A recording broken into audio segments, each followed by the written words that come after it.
Assalamualaikum warahmatullahi wabarakatuh. Nama saya Fardin Salsabila dengan NIM 19040494 dari PGSDB 2019. Di sini saya akan menyampaikan sedikit tentang pendekatan pembelajaran IPS pada SD. Simak dengan baik ya. Tahukah kalian apa itu pendekatan pembelajaran? Pendekatan pembelajaran adalah titik tolak atau sudut pandang terhadap proses pembelajaran. Pendekatan pembelajaran merujuk pada pandangan tentang terjadinya suatu proses yang memiliki sifat umum, mewadai, menginspirasi, menguatkan, dan melatari metode pembelajaran dengan cakupan teoritis tertentu. Dalam proses belajar mengajar, terdapat dua jenis pendekatan pembelajaran. Yang pertama, teacher-centered approach, yaitu pendekatan pembelajaran yang berpusat pada guru. Dan yang kedua, student-centered approach, yaitu pendekatan pembelajaran yang berpusat pada siswa. Pada kurikulum 2013, setiap lembaga pendidikan dituntut untuk menggunakan pendekatan pembelajaran yang berguna untuk membentuk kemampuan siswa, meningkatkan keterampilan siswa, dan juga membangun sikap siswa. Sehingga hal ini guru dituntut harus menerapkan beberapa pendekatan dalam proses belajar mengajar. Berikut pendekatan yang harus dilakukan guru dalam proses belajar mengajar. Yang pertama, pendekatan ekspositori. Pendekatan ini menekankan pada penyampaian informasi yang disampaikan sumber belajar kepada warga belajar. Sumber belajar dapat menyampaikan materi sampai tuntas.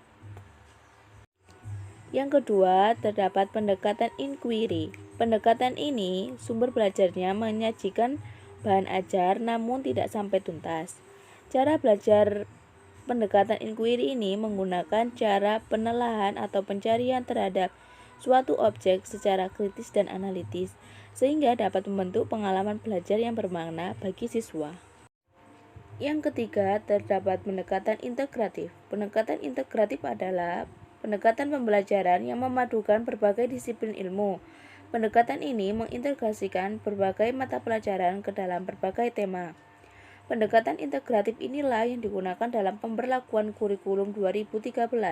Mengapa pendekatan integratif ini digunakan dalam kurikulum 2013? Karena pendekatan integratif ini termasuk model terpadu dalam pembelajaran dan sudah diterapkan oleh tenaga pendidik di berbagai lembaga pendidikan, khususnya pada tingkatan sekolah dasar. Gambaran pelaksanaan pembelajaran integratif. Yang pertama, invitasi atau apersepsi.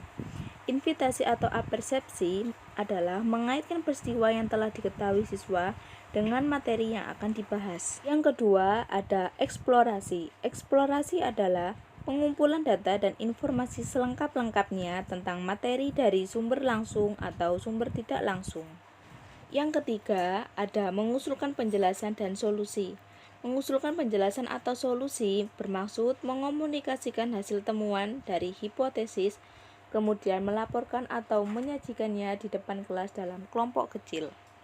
Dan terakhir, yang keempat, mengambil tindakan.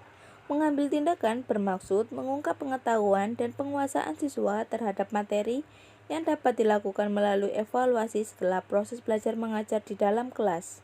Baik, mungkin itu saja. Kurang lebihnya mohon maaf. Wassalamualaikum warahmatullahi wabarakatuh.